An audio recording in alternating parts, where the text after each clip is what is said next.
దూత media, power of news.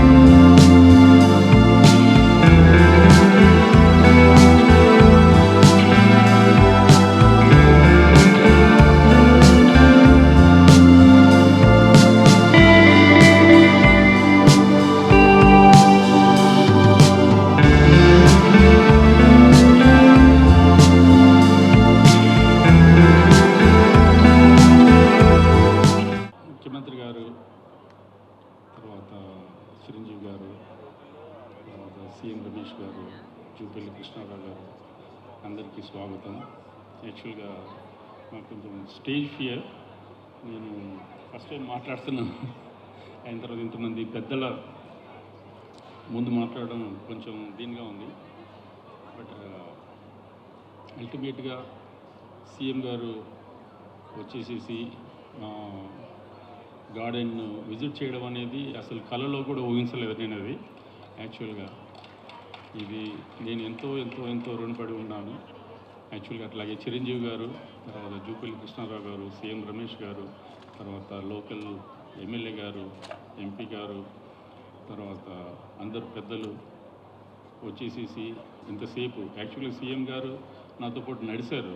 Okay, చాలా చాలా ఆనందంగా ఉంది దీనికోసం అని చెప్పేసి. యాక్చువల్గా ఎంతోమంది పెద్దలు వచ్చారు ఇక్కడికి. అందరికీ స్వాగతం and thank you very much.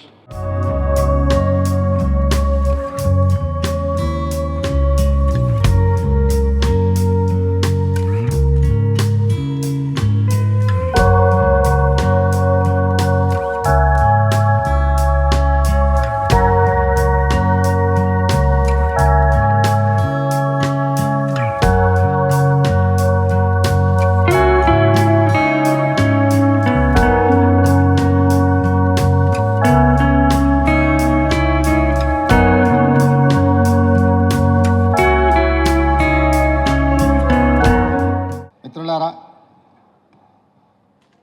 ఈరోజు ఒక మంచి ఎకో టూరిజం పార్క్ను ప్రారంభించడానికి, ఎకో టూరిజంను ఒక మంచి పర్యాటక కేంద్రంగా, వ్యాపార దృక్పథం కాకుండా ఒక పర్యాటక క్షేత్రంగా తయారు చేసి రామ్దేవ్ గారు దాదాపుగా 25 సంవత్సరాల తన అనుభవాన్ని, ఆదాయాన్ని ఈ 150 ఎకరాలలో ఒక మంచి పార్కును ఏర్పాటు చేసి ఈ కార్యక్రమం ప్రారంభోత్సవానికి నాతో పాటు మెగాస్టార్, కేంద్ర మాజీ మంత్రివర్యులు, మనందరి అభిమాన నాయకుడు చిరంజీవి గారిని ప్రత్యేకంగా ఆహ్వానించి, అదేవిధంగా తెలంగాణ మంత్రివర్యులు జూపల్లి కృష్ణారావు గారిని, అదేవిధంగా చీఫ్ విప్ శాసనమండలి పట్నం మహేందర్ రెడ్డి గారిని, లోక్సభ సభ్యులు మిత్రుడు సీఎం రమేష్ గారిని, రాజ్యసభ సభ్యులు అనిల్ కుమార్ యాదవ్ గారిని, శాసనసభ్యులు మల్రెడ్డి రంగారెడ్డి గారిని, స్థానిక శాసనసభ్యులు కాలే యాదయ్య గారిని, ఇతర రంగారెడ్డి జిల్లా నాయకులందరినీ ఆహ్వానించి ఒక మంచి కార్యక్రమాన్ని ఏర్పాటు చేయడం జరిగింది. వాస్తవంగా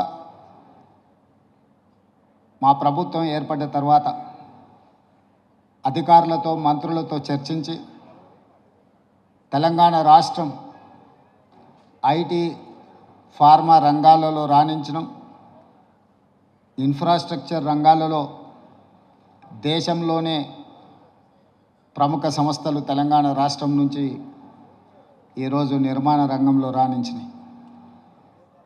ఇక తెలంగాణ రాష్ట్రానికి కావలసింది temple tourism, health tourism, eco tourism. ఒక రాష్ట్రం యొక్క ఆదాయం పెరగాలి, ఒక రాష్ట్రానికి గుర్తింపు రావాలి అని అంటే పరిశ్రమలు, పెట్టుబడులే కాదు, ఆ రాష్ట్రంలో ఉన్న టెంపుల్ టూరిజం, ఎకో టూరిజమే ఆ రాష్ట్రం యొక్క ఆదాయాన్ని పెంచడమే కాకుండా రాష్ట్రం యొక్క గుర్తింపు, గౌరవాన్ని కూడా పెంచుతుంది. ఈరోజు మనకు సంబంధించిన మిత్రులు కావచ్చు, బంధువులు కావచ్చు, చాలామంది వాళ్ళ పిల్లల పెళ్ళిళ్ళు చేయాలన్నా, శుభ కార్యక్రమాలు ఏమైనా చేయాలి అని అంటే మన ప్రాంతం కాకుండా రాజస్థాన్కో లేకపోతే ఇతర దేశాల్లోకి వెళ్ళి అక్కడ కార్యక్రమాలు చేసుకుంటున్నారు. దానికి ప్రధానమైన కారణం ఆ ప్రాంతంలో ఉండే టెంపుల్ టూరిజం, అదేవిధంగా ఎకో టూరిజం. వీటితో పాటు ఎవరిని కదిలిచ్చినా మన వాళ్ళని బెంగళూరు జిందల్లో జాయిన్ అయినని కొంతకాలము అని చెప్పి చెప్తూ ఉంటారు. మనం ఈరోజు మందిరాలను దర్శించుకోవాలంటే తమిళనాడుకో ఇతర రాష్ట్రాలకో వెళ్తున్నాం. ఫారెస్ట్లో ప్రకృతి సహజ వనరులను చూడాలి అంటే మధ్యప్రదేశో లేకపోతే ఇతర రాష్ట్రాలకు వెళ్తున్నాం. అదేవిధంగా హెల్త్ టూరిజం విషయంలో కూడా మనం ఎక్కడెక్కడికో వెళ్ళాల్సిన పరిస్థితి. కానీ అన్ని సహజ వనరులు ఉన్న తెలంగాణ రాష్ట్రంలో ఇప్పటి వరకు ప్రభుత్వాల దృష్టి ఈ హెల్త్ టూరిజం మీద, ఎకో టూరిజం మీద, టెంపుల్ టూరిజం మీద ఫోకస్ లేకపోవడం వల్ల అద్భుతమైన ఆలయాలు ఉన్న తెలంగాణ రాష్ట్రం, అది 1000 స్తంభాల గుడి కావచ్చు, యునెస్కో గుర్తింపు పొందిన రామప్ప మందిరం కావచ్చు, లేకపోతే శ్రీశైలం కావచ్చు, రాజన్న వేములవాడ రాజన్న మందిరం కావచ్చు, ఇట్లాంటి చాలా మందిరాలు, ప్రపంచ ప్రఖ్యాతిగాంచిన మందిరాలు మన దగ్గర ఉన్నాయి. ఈరోజు కవాల్ కావచ్చు, tiger reserve forest, Nallamala tiger reserve forest కావచ్చు, జూపల్లి కృష్ణారావు గారు ప్రాతినిధ్యం వహిస్తున్న కొల్లాపూర్ ప్రాంతం, నల్లమల అటవీ ప్రాంతం, కృష్ణానది జలాలు ప్రవహిస్తున్న ప్రాంతం, అక్కడ మందిరాలకు, అక్కడ ప్రకృతి సహజ వనరులకు కొదవలేదు. మల్లెల తీర్థం లాంటి ప్రాంతాలు మన దగ్గర ఉన్నాయి. కానీ వీటికి ఇవ్వాల్సినంత ప్రాధాన్యత, తీసుకురావాల్సినంత గుర్తింపు తీసుకురాకపోవడం వల్ల మన రాష్ట్రంలో temple tourism, eco tourism, health tourism వెనుకబడుతున్నది. ఈరోజు ఎకో టూరిజంలో టూరిజం పాలసీని ఈ మధ్యలోనే శాసనసభలో మనం చర్చించడం, దానికి మంత్రి జూపల్లి కృష్ణారావు గారే ఆ పాలసీ తయారీలో కీలక పాత్ర పోషించారు. రాబోయే కొద్ది రోజుల్లో టూరిజం పాలసీని తీసుకొచ్చి టూరిజం పాలసీలో ఎకో టూరిజంను ప్రోత్సహించాలని ఈరోజు మన ప్రభుత్వం ముందుకు వెళ్తున్నది. కానీ ప్రభుత్వానికంటే ముందే ఎకో టూరిజం ఈరోజు రామదేవరావు గారి ఏర్పాటు చేసిన 150 ఎకరాలలో ఒక అద్భుతాన్ని సృష్టించిండు. ఈ అద్భుతం వారికి ఒక్కరికి ఆదాయం తెచ్చిపెట్టేది కాదు, రాష్ట్రానికి కూడా ఆదాయం తెచ్చిపెడుతుంది, రాష్ట్రానికి కూడా గుర్తింపు, గౌరవం తెచ్చిపెడుతుంది. ఈరోజు మనం మొక్కలు కొనాలంటే గోదావరి జిల్లాలకు వెళ్ళాల్సిన పరిస్థితి. ఎవరైనా జూబ్లీ హిల్స్, బంజారా హిల్స్ లేదా ప్రముఖులు ఎవరైనా ఇల్లు కట్టుకుంటున్నారు అని అంటే గోదావరి జిల్లాల నుంచి మొక్కలు తెప్పించుకునే పరిస్థితి నుంచి ఈరోజు వికారాబాద్, చెవెళ్ళ ప్రాంతం నుంచే ఎవరు ఇల్లు కట్టుకోవాలన్నా, ఇంతకుముందు పెద్దలు చిరంజీవి గారు చెప్పారు, 20 సంవత్సరాల క్రితమే వాళ్ళు ఇల్లు కట్టుకున్నప్పుడు జూబ్లీ హిల్స్లో ఒక ప్రత్యేకమైన మొక్కల్ని పెట్టాలి అంటే రామ్దేవ్ గారి దగ్గర నేను తీసుకున్నాను. ఇది ఇంకా అభివృద్ధి పదం వైపు నడవాలి. ఈరోజు ఇక్కడ జరిగిన అభివృద్ధి ఇక్కడ మన కళ్ళకు కనిపిస్తున్నది 30%. నేను అనుకోవడం ఇంకొక సంవత్సరంన్నర తర్వాత ఇది ఒక అద్భుతమైన పర్యాటక క్షేత్రంగా మారుతుంది అనడంలో ఎలాంటి సందేహం లేదు. ఖచ్చితంగా ఇది ఆ దిశగా రాణిస్తుంది. ఇక్కడ మేము కొంతనే చూసినాం, మిగతా ఏర్పాట్లు కూడా అద్భుతంగా చేస్తున్నారు. దీంతో పాటు ఇంతకుముందే మా యాదయ్య గారు చెప్తున్నారు, వికారాబాద్కి హవా లాఖో రూపాయి కా దవా అని. వికారాబాదులో ఉన్న అడవిని ఆనాడు నిజాం సర్కార్ మెడిసినల్ ప్లాంట్స్ పెట్టి మీకు మొత్తం తెలంగాణ రాష్ట్రంలో ఉండే టెంపరేచర్ కంటే చిరంజీవి గారు వికారాబాద్లో వికారాబాద్ అటవీ ప్రాంతంలో 2-3% టెంపరేచర్ తక్కువ ఉంటుంది. లెప్రసీ వచ్చిన వాళ్ళని వీళ్ళని తీసుకొచ్చి ఇక్కడ వికారాబాద్ ప్లాంటేషన్ అక్కడ వదిలేస్తే 2 monthsలో ఆటోమేటిక్ ఏ ట్రీట్మెంట్ అవసరం లేదు. ఇక్కడ ఉండే ప్రకృతి సహజ వనరుల వల్ల వాళ్ళకి ఆ రోగం నివారించబడుతుంది. గతంలో మెడికల్ ట్రీట్మెంట్ లేనప్పుడు ఎవరికైనా లెప్రసీ వస్తే వాళ్ళ కుటుంబ సభ్యులను ఇక్కడ తీసుకొచ్చి వికారాబాద్లో వదిలేస్తే 2-3 నెలల తర్వాత వాళ్ళని మళ్ళీ తీసుకెళ్తే వాళ్ళు టీబీకి సంబంధించి ఏ సమస్య వచ్చినా ఇక్కడ ఆ కుటుంబ సభ్యులను వదిలేసిపోతే 2-3 నెలలలోనే ఆటోమేటిక్ ఇక్కడున్న ప్రకృతి సహజ వనరులతో వాళ్ళకి తగ్గిపోయేది. అంటే ఈ ప్రాంతానికి ఒక ప్రత్యేకత ఉన్నది. అందుకే ఈరోజు జిందాల్ లాంటి వాటికి ఎక్కడికో వెళ్ళడం కాదు, ఇక్కడనే పెద్ద పరిశ్రమలకు సంబంధించిన వ్యక్తులు తొందరలోనే ఇక్కడ పెద్ద ఎత్తున ఏర్పాటు చేయబోతున్నారు వికారాబాద్ ప్రాంతంలో. మొన్ననే దావోస్లో అగ్రిమెంట్ చేయడం జరిగింది. తొందరలో వికారాబాదు ప్రాంతాన్ని ఎకో టూరిజంలో పూర్తి స్థాయిలో అభివృద్ధి చెయ్యాలని ప్రభుత్వం ఏదైతే అనుకుంటుందో ఒక అడుగు ముందు ప్రభుత్వానికంటే రామ్దేవ్ గారు వేసి ఇంత మంచి వ్యవస్థని ఇక్కడ ఏర్పాటు చేసిండు. తొందరలో ఈ ప్రాంతం యొక్క అభివృద్ధికి ఇది ఒక ప్రాతిపదిక అవుతుంది. అందుకే ఈరోజు ఈ నిర్వాహకులను రామ్దేవ్ గారిని మనస్ఫూర్తిగా తెలంగాణ రాష్ట్ర ప్రభుత్వం అభినందిస్తుంది. ఇంకా రావాలి ఇట్లాంటి పర్యాటక క్షేత్రాలు.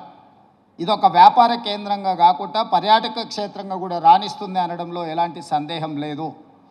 ఈరోజు నాతో పాటు చిరంజీవి గారు, సీఎం రమేష్ గారు, మా మంత్రులు, శాసనమండలి సభ్యులు, శాసనసభ్యులు అందరూ రావడం, ఇట్లా కార్యక్రమం రోజువారీగా ఎన్నో రాజకీయ కార్యక్రమాలలో పాల్గొంటుంటాం.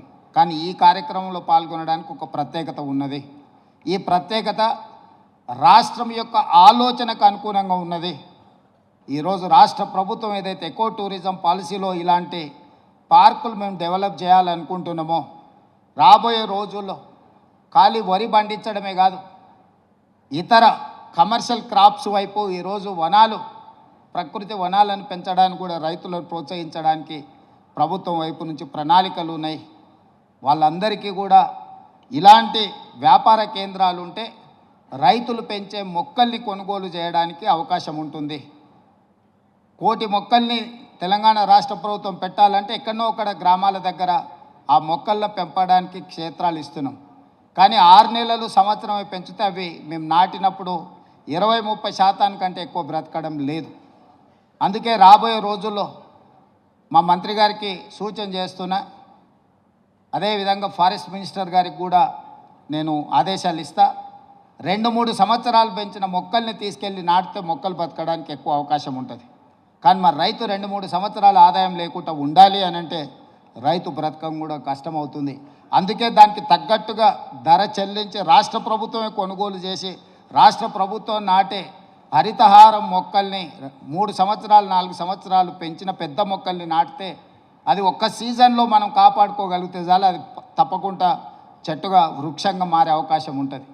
అందుకే రాబోయే రోజుల్లో ప్రభుత్వం యొక్క విధి విధానాలను చర్చించుకొని వాటిని సవరించుకొని తెలంగాణ రాష్ట్రాన్ని ఒక ప్రకృతి వనంగా మార్చాలని. అక్కడ రామయ్య గారు ఉన్నారు, ఒక సామాన్యమైన రైతు. మీరందరూ వారు ఎవరో అనుకోవచ్చు. రామయ్య గారు ఆయన ఒక వ్యవసాయ కుటుంబం నుంచి వచ్చి మొక్కలు నాటే కార్యక్రమంలో భారత ప్రభుత్వం వారికి పద్మశ్రీ అవార్డు ఇచ్చింది. చిరంజీవి గారు రాణిస్తే చిరంజీవి గారికి పద్మభూషణ్ ఏ విధంగా ఒక రంగంలో రాణిస్తే ఇచ్చిండ్రో, ఒక రైతుకు కూడా మొక్కలు నాటడంలో రాణించినందుకు రామయ్య గారికి ఆ గుర్తింపు వచ్చింది. ఖమ్మం జిల్లాలో ఒక మారుమూల ప్రాంతంలో ఉండే ఒక వ్యవసాయ రైతు మొక్కలు నాటడం వల్ల పద్మశ్రీని సాధించిండు. అంటే ఒక కమిట్మెంట్, డెడికేషన్ ఉంటే ఈ ప్రభుత్వాలు గుర్తిస్తాయి, ప్రోత్సహిస్తాయి. రామయ్య గారు లాంటి వాళ్ళని మనం ఆదర్శంగా తీసుకోవాలి. అందుకే ఈ మధ్యకాలంలో కేంద్ర ప్రభుత్వాన్ని కలిసినప్పుడు మాకే నాంపే ఎక్ పేట్ అంటే తల్లి పేరు మీద విద్యార్థులందరూ ఒక మొక్కను నాటి దాన్ని సంరక్షించాలనే ఒక విధానాన్ని ముందుకు తీసుకొస్తున్నాము. ప్రతి విద్యార్థి తమ కన్న తల్లి పేరు మీద ఒక మొక్క నాటి ఆ స్కూల్లో ఆ మొక్కను కాపాడితే కొన్ని లక్షలాది కోట్లాది మొక్కల్ని ప్రతి సంవత్సరం మనం పెంచుకుంటూ పోవచ్చు. ఇట్లాంటి వినూత్నమైన కార్యక్రమాలను ప్రభుత్వం తీసుకురావాలనుకుంటుంది. తొందరలోనే ఈ విధి విధానాలతో ముందుకు వస్తాం. ఏది ఏమైనా రామ్దేవ్ గారిని మనస్ఫూర్తిగా అభినందిస్తున్నా. ఒక మంచి పర్యాటక క్షేత్రంగా దీన్ని తీర్చిదిద్దండి. ప్రభుత్వం వైపు నుంచి అవసరమైన సహకారం తప్పకుండా ప్రభుత్వం అందిస్తుంది. మంత్రి జూపల్లి కృష్ణారావు గారు, స్థానిక శాసనసభ్యులు యాదయ్య గారు, మహేందర్ రెడ్డి గారు ఉన్నారు. ఏదైనా స్థానికంగా అంశాలు ఉన్నా కూడా వారు మీకు సంపూర్ణమైన సహకారాన్ని అందిస్తారని తెలియజేస్తూ మీ అందరి దగ్గర సెలవు తీసుకుంటున్న ధన్యవాదాలు మిత్రులారా. గౌరవనీయులు మన ప్రీతమ ముఖ్యమంత్రి శ్రీ రేవంత్ రెడ్డి గారికి, అలాగే మంత్రివర్యులు టూరిజం మినిస్టర్ జూపల్లి కృష్ణారావు గారికి, ఇతర శాసనసభ్యులకు, ఎంపీ పార్లమెంట్ సభ్యులకు, మా సీఎం రమేష్ గారికి, ఇతర ఆహ్వానితులకు, నాయకులకు, మీడియా మిత్రులకు, ఇక్కడ విచ్చేసినటువంటి ఆహ్వానితులకు, అలాగే ఇక్కడ పనిచేస్తున్నటువంటి కార్మికులకు, ప్రతి ఒక్కరికి నా హృదయపూర్వక నమస్కారాలు. ఈ ప్లేసు మీ అందరికంటే నాకు ముందు తెలుసు.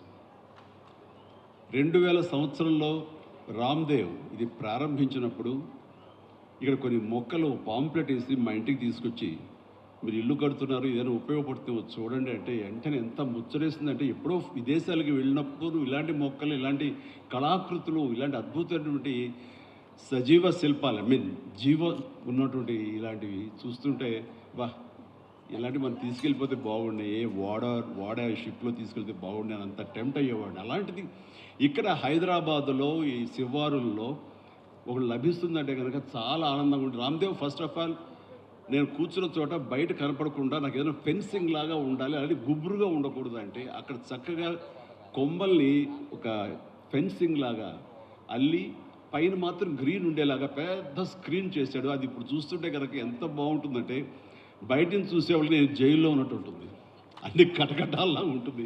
అది అద్భుతమైన కళాఖండంగా నేను ఫీల్ అవుతుంటాను. అట్లాగే చాలా అద్భుతమైన చెట్లు కొన్ని మా ఇంట్లోనే పెట్టుకున్నాను. ఇవి ఎప్పుడో 2002లో 2003లోనో మా ఇంట్లో పెట్టుకున్నాను. అప్పటి నుంచి నాకు అంత ప్యాషన్. ఆ తర్వాత ప్రతి క్షణం ఈయన ఎదుగుదలను చూస్తూ వచ్చాను. ఎక్కడ నాకు ఈయన రామ్దేవ్ ఒక వ్యాపారవేత్తలా కనబడ్డాడు, ఒక కళాకారుల్లా కనబడతాడు. అందుకే నా మనసుకి అత్యంత దగ్గరగా అయ్యాడు. ఆ తర్వాత ఏదైనా వస్తే కనుక చూస్తారా మొక్కలు అంటే, ఇదివరకంటే ఏదో వేలల్లోనో లక్షల్లోనూ చెప్పేవాడు, ఇప్పుడు కోట్లలో ఉందంట కదయ్యా.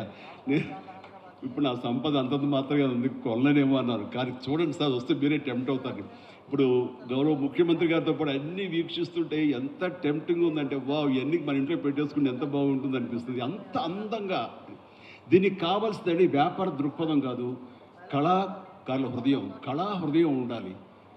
నా మటుకు నేను అతని ఒక కళాకారుడుగాను, ఒక ఆర్టిస్ట్గా చూస్తాను. నేను అంత తపన లేకపోతే, అంత ఇష్టం లేకపోతే సుదీర్ఘకాలం 24-25 ఇయర్స్ పాటు దీని మీద ఎక్స్పెరిమెంట్ చేస్తూ, ఎన్నో చోట్ల రీసెర్చ్ చేస్తూ, ఎక్కడెక్కడ ఏమేమి మొక్కలు దొరుకుతాయి, ఎక్కడెక్కడ ఈ శిలాకృతులు దొరుకుతాయి, ఆ శిలలు ఇక్కడ ఎలా తీసుకురావాలి అని దాని మీద అది దుర్భేద్యం అనుకోకుండా ఇది సాధ్యమే, ఇది మన ప్రాంతం వాళ్ళకి, మన హైదరాబాదుకి, మన స్టేట్కి అందం తీసుకొచ్చేది, మన దేశంలోనే గొప్పగా చెప్పినటువంటి గొప్ప పార్క్ అవుతుందని ఆయన మనసులో మెదిలిన ఆలోచన, ఆయన పడ్డ కష్టం, తీసుకున్న శ్రమ ఈ రోజున ఇక్కడ అద్భుతమైన కళాఖండంగా ఇన్ని ఎకరాల్లో చోటు చేసుకుందంటే కనుక నభూతో నా భవిష్యత్తు.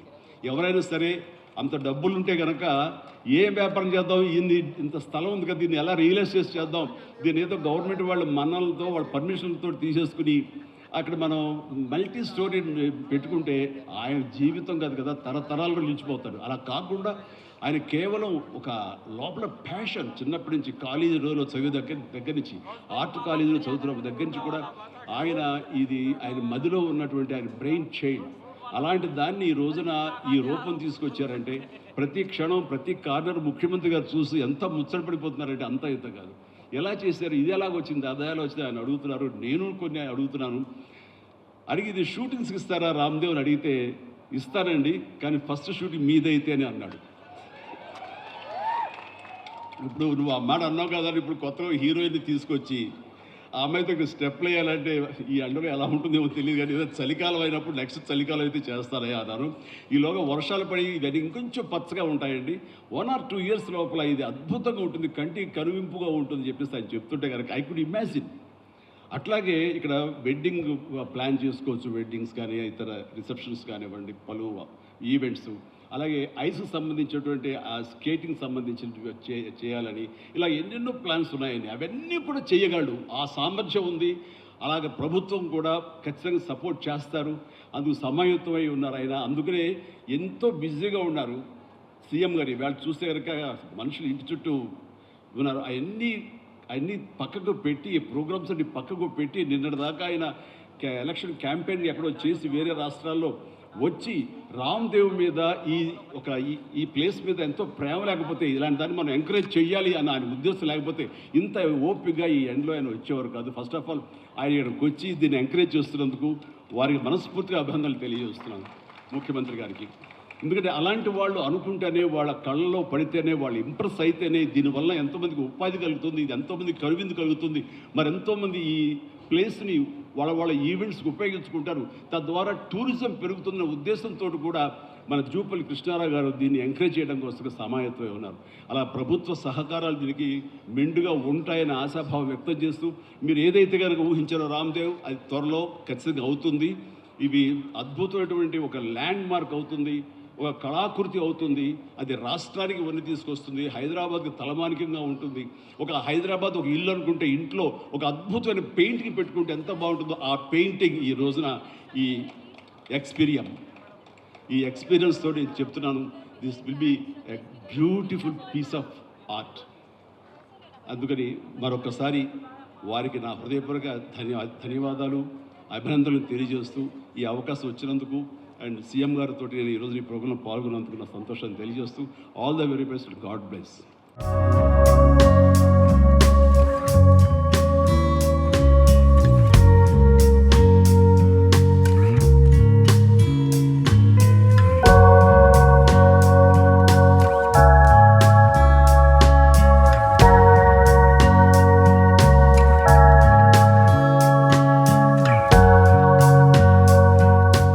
ఎక్స్పీరియం ప్రారంభోత్సవ కార్యక్రమానికి విచ్చేసినటువంటి ముఖ్య అతిథి గౌరవ యువ ముఖ్యమంత్రి శ్రీ రేవంత్ రెడ్డి గారు, అట్లాగే పద్మవిభూషణ్ అవార్డు గ్రహీత మనందరి అభిమాన నటుడే కాదు నాయకుడు కూడా మరి చిరంజీవి గారు, అట్లాగే గౌరవ ఎమ్మెల్సీ పట్నం మహేందర్ రెడ్డి గారు, అట్లాగే రమేష్ గారు, సీఎం రమేష్ గారు, అట్లాగే కొండా విశ్వేశ్వరరెడ్డి గారు, అనిల్ కుమారు ఎంపీ గారు, అట్లాగే కాళే యాదయ్య గారు గౌరవ శాసనసభ్యులు, మల్రెడ్డి రంగారెడ్డి గారు గౌరవ శాసనసభ్యులు, అట్లాగే విజయేంద్ర ప్రసాద్ గారు, వేదిక పైనటువంటి పెద్దలందరికీ, ముఖ్యంగా ఇంత గొప్ప కార్యక్రమం ఏర్పాటు చేసినటువంటి రామ్దేవ్ గారిని ప్రత్యేకంగా అభినందిస్తూ ఉన్నా.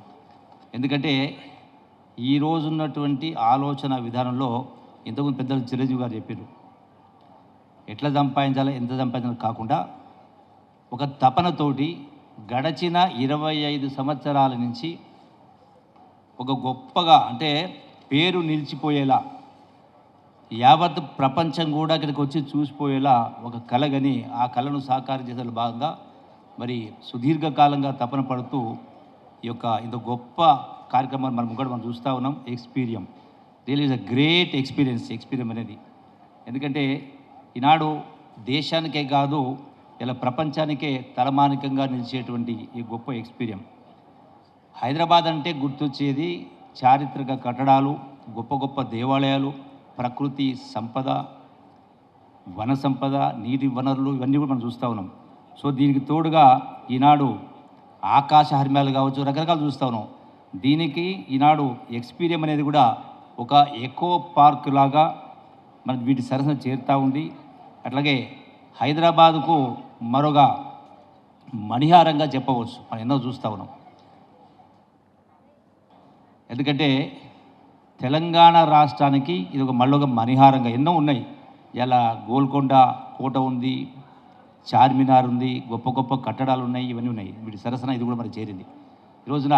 అందుకే ప్రతి ఒక్కరం కూడా మనం, ఎందుకంటే life is two short and also life is very precious.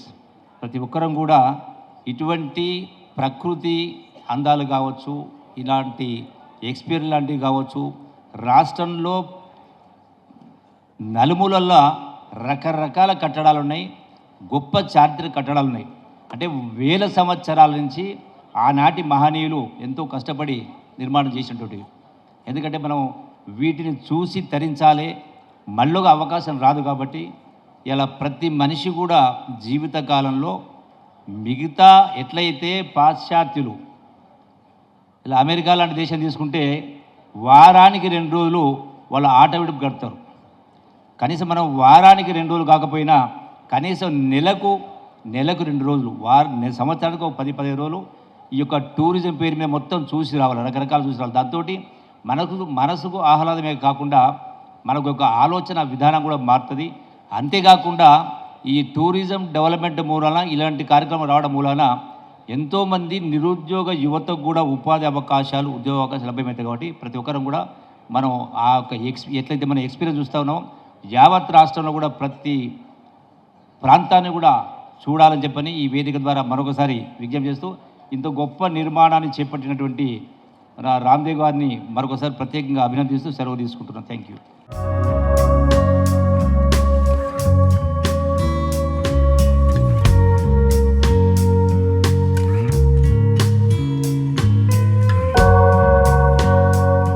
నేటి కార్యక్రమ సభాధ్యక్షులు మనందరినీ ఒక వేదికకి తీసుకొచ్చిన రామ్దేవ్ గారికి, మరి కార్యక్రమానికి ముఖ్య అతిథులుగా పెద్దలు, పూజలు, గౌరవనీయులు తెలంగాణ రాష్ట్ర ముఖ్యమంత్రి రేవంత్ రెడ్డి గారు, అదేవిధంగా జూపల్లి కృష్ణారావు గారు, టూరిజం శాఖ మంత్రులు, పెద్దలు, గౌరవనీయులు మాజీ ఎమ్మెల్యే గారు, మాజీ పార్లమెంట్ సభ్యులు, ఆంధ్ర అభిమాన నాయకుడు మెగాస్టార్ చిరంజీవి గారు, సీఎం రమేష్ గారు పార్లమెంట్ సభ్యులు, అనిల్ గారు పార్లమెంట్ సభ్యులు, మల్రెడ్డి రంగారెడ్డి గారు ఎమ్మెల్యే గారు, మరి వేదిక మీద ఉన్న మా జిల్లా కలెక్టర్ నారాయణ రెడ్డి గారికి, మాజీ జిల్లా పరిషత్ చైర్మన్ అనితా అరుణాథ్ రెడ్డి గారికి, జిల్లా గ్రంథాలయ సంస్థ చైర్మన్ మధుసూదన్ రెడ్డి గారికి, మరి ఇక్కడ విచ్చేసినటువంటి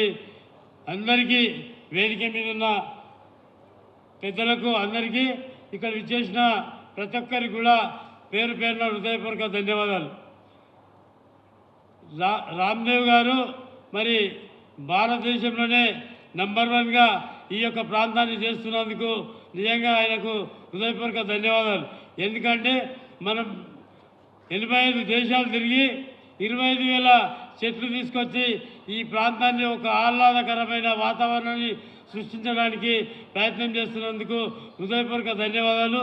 రాబోయే రోజుల్లో ఈ ప్రాంతము మరి మనం ఎక్కడో విదేశాలకు పోయి ఇలాంటి కార్యక్రమాలను ఆస్వాదించేటటువంటి సందర్భం ఉండే, కానీ ఇప్పుడు విదేశాల నుంచే మన రాష్ట్రానికి, మన హైదరాబాద్కు, ఇక్కడ లండన్ కాదు, ఇక్కడ ప్యారిస్ కాదు, మన హైదరాబాద్కు, మన చేవెళ్ళ ప్రాంతానికి వన్నె తెచ్చినటువంటి రామ్దేవ్ గారికి ఎప్పుడు భగవంతుడు ఇంకా శక్తి సామర్థ్యాలు ఇవ్వాలని, ఇలాంటి కార్యక్రమాలు ఇంకా అభివృద్ధి చేయాలని కోరుకుంటూ, మరి రాబోయే రోజుల్లో ఈ ఫస్ట్ ఇనాగరేషన్కే ఇంత ఆర్భాటంగా ఉంది. ఇంకా 1-2 ఇయర్స్ లోపల ఈ ఏరియా ఎక్స్పోరియం మరి ఎక్కడ లేని విధంగా అభివృద్ధిలోకి వస్తుంది. కాబట్టి చాలామంది కూడా టూరిజం స్పాట్ కూడా అవుతుంది. మరి ఈ ప్రాంతం మాకు ఇక్కడ రోడ్లు ఇది ఈ ఎక్స్పీరియన్స్కు అయితే మరి రాబోయే రోజుల్లో బాగా రాబడి ఉంటుంది, పబ్లిక్ రాబడి ఉంటుంది. కాబట్టి ఇప్పుడే ముందు జాగ్రత్తగా మా ఈ రోడ్ను 4 లేన్ల రోడ్లు చేయాలని కోరుతున్నా. అందరూ కూడా ఇక్కడికి రాబోయే రోజుల్లో చాలా సందడిగా, ఇప్పటికే చాలా సందడిగా ఉన్నది, రోడ్లు లేక రోడ్లు ఇబ్బందిగా ఉన్నాయి. మరి ఇలాంటి అభివృద్ధి కార్యక్రమాలు వస్తుంటే పబ్లిక్ ఇంకా టూరిజం ప్లేస్కు రావడానికి ఆస్కారం ఉంటుంది. మరి ముఖ్యమంత్రి గారికి దయతో మా చేవెళ్ళ ప్రాంతం చేవెళ్ళ హైదరాబాద్కు కూతపేటలో ఉన్నటువంటి ప్రాంతం. మరి ఇక్కడ చాలా అభివృద్ధి చెందుతున్న రోజు రోజుకు అభివృద్ధి చెందుతున్నటువంటి ప్రాంతం ఉంది కాబట్టి రోడ్లు చాలా అధ్వానంగా ఉంది. మరి ఈ రోడ్ను 4 లైన్ల రోడ్లు చేయాల్సిందిగా హృదయపూర్వకంగా కోరుకుంటూ ఈ అవకాశం ఇచ్చిన మీ అందరికీ కూడా పేరు పేరున హృదయపూర్వక ధన్యవాదాలు చెప్తూ సెలవు తీసుకున్నాను. జై తెలంగాణ.